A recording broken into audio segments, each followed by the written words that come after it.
Hello and welcome everyone. Today it's my pleasure to revisit Roots and Ritual Collective Journey. As a team, we began our journey in 2025 where we started Roots and Ritual online lecture series. We are delighted to share those memories from our lecture with you all. We will be revisiting and sharing the lecture episode by episode. In this episode, I would like to begin with our keynote lecture. It was true privilege to have folklorist Frank J. Korom as our keynote speaker for the 2025 online lecture series. My name is Nigar Sultana. I'm the co-founder and organizer of Roots and Ritual Collective. At Roots and Ritual Collective, our mission is to build a vibrant, inclusive space that uplift underrepresented researcher and academics that were focused on South Asian region. We connect scholars across borders to foster meaningful knowledge, exchange, and amplify diverse voices and support to impactful and community-centered research. We envision a more equitable academic landscape where South Asian scholarship is shaped by those rooted in its histories, language, and lived experiences. Through collaboration, mentorship, and shared resources, we aim to cultivate a global network that redefines the future of our research that is inherited by care, integrity, and solidarity. So today we have our keynote lecture, and it is my great honor to introduce our keynote speaker, Professor Frank J. Korom.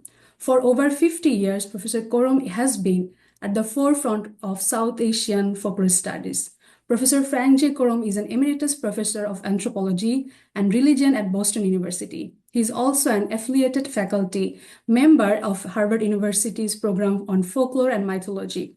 He currently resides in Santa Fe, where he is a senior scholar at the School for Advanced Research and a research associate of Museum of International Folk Art. Author and editor of 10 books, Professor Korom currently co-edits the journal Asian Ethnology, which is based at Nanjing University in Japan. Today, Professor Frank will be lecture on title Reflection on 50 Years of Studying South Asian Folklore. I would like to thank Professor Frank for his support for Roots and Ritual. Please join me to welcome Professor Frank J. Korom. Thank you.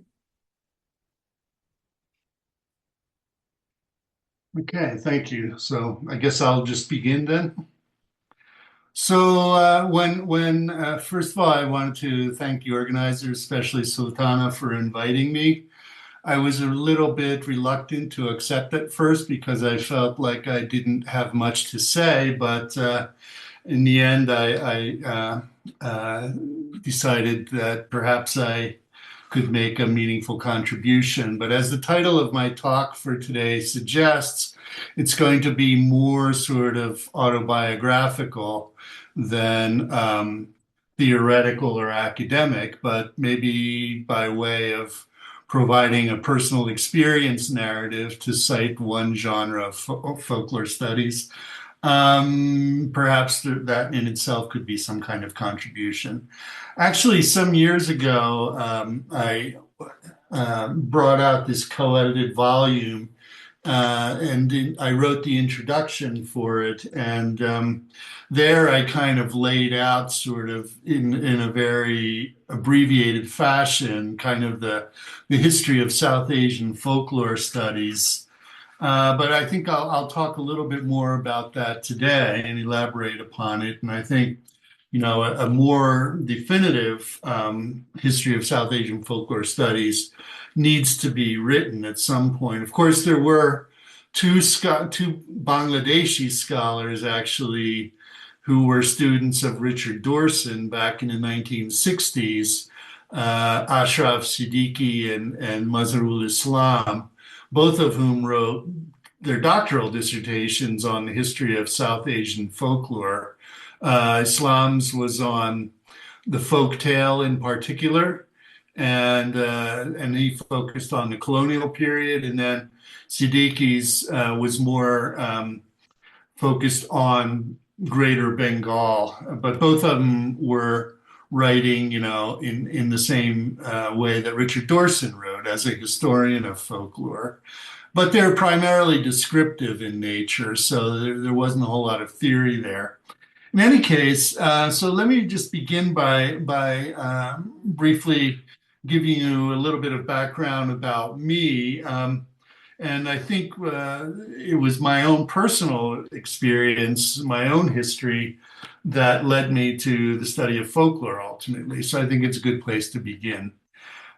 So I'm an immigrant kid. I grew up, I was born in the former Yugoslavia, and we came to the United States in 1961.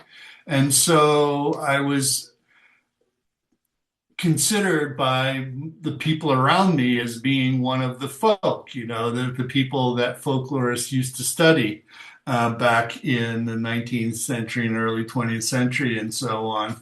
And I sort of grew up feeling like I was the other. And so I guess maybe I had folklore in my bloodstream already, just by dint of the fact that I was a foreigner in this country. And as I was talking with Sultana before the program began, ethnic folklore was one of the things that early folklorists studied in the United States and in Europe as well, I would say. So, I was interested in folklore more broadly speaking from a very young age.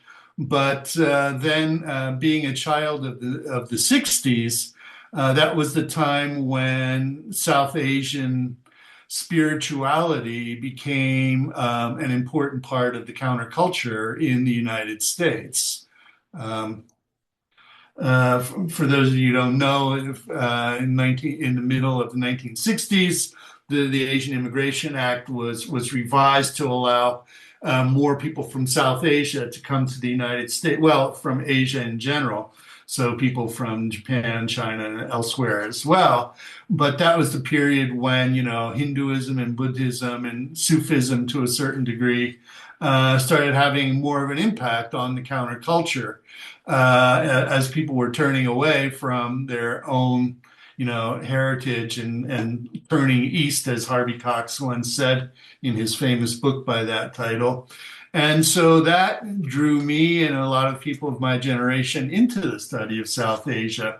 So even from, my teens, when I was in high school, I got interested in sort of various aspects of South Asian culture. And ultimately, after high school, I would, travel overland to South Asia. But at that time, I was young and naive, and I didn't really know much about, the region except for the kind of romanticized accounts I would read in books and so on. But, like all people who got interested, I was interested in the music, yoga, meditation, all those things. But then that all evolved into a more academic program after I returned and ultimately decided to go to college. So my other interest from a very young age was in indigenous cultures of the world, but especially the United States, since I was living here. And so I got interested in Native American culture, which most of which was, all of the languages that emphasized orality. There weren't a lot of, scripts. Not many of the indigenous languages of the Americas were written. Some were, but not all of them. And it was only later that missionaries introduced scripts for transcribing oral speech and song and so forth.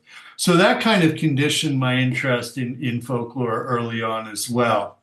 So after I did my first trip to South Asia in my teens, I returned and ultimately I ended up going to the University of Colorado, where I developed my academic interests in South Asia as well as in Native American culture. And at that time, I still hadn't really learned any South Asian languages. And so one of my professors, Sam Gill, who is a specialist on indigenous cultures, he emphasized always to me that you really need to learn languages if you're going to study, the culture of other people seriously. And so I decided to go to India. I got a scholarship and I went to BHU in Varanasi for a year where I studied Hindi and Urdu. And for my thesis, my undergraduate thesis, I chose to write about pilgrimage. At that time, the writings of Victor Turner were, quite popular. Theories of rites of passage, liminality, so on and so forth. So I studied the Panchakroshi Yatra, which is the circumambulation or parikrama around the city of Varanasi or Benares. And as I was doing that, I still hadn't, decided that I would be, focusing on folklore so much. But it was the experience of being a pilgrim, of doing the Panchakroshi Yatra several times during the course of the year that I lived in Benares, that I realized that, the whole phenomenon wasn't so much about what was written in textual sources about the Panchakroshi Yatra. There's this famous book by a Harvard professor, Diana Eck, called City of Light, which was a book based on her doctoral dissertation. And in that book, she focuses on all the various Sanskrit accounts in the Puranas about, Kashi or Benares or Varanasi, has many names. And that was an influential book, but she really didn't do any ethnographic research. It was all based on textual study. And so it was more like I used to call it an academic voter's guide to Benares in the sense it was like a travel log, and on the importance, the symbolic importance of the city and so on. But what struck me about doing the Panchakroshi Yatra was that, it was a lived experiential thing. And it was about during the day, walking, well, not during the day because it was too hot, but in the evening and early mornings, we would walk and then settle down and then cook. And after eating, people would sing bhajans and so on and tell stories and all of that kind of stuff. And, the Panchakroshi Yatra has 108 places that you have to visit in order to fulfill the sankalpa, the vow that you take to do it.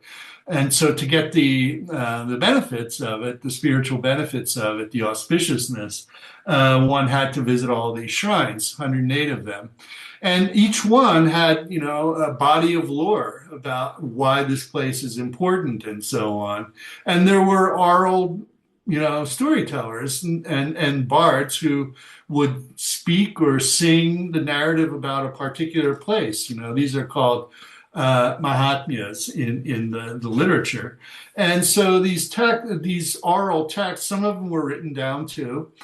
So there was always this back and forth interaction between the oral medium and the written medium. And it's really difficult, as you all know, to separate orality from literacy in South Asia because stuff flows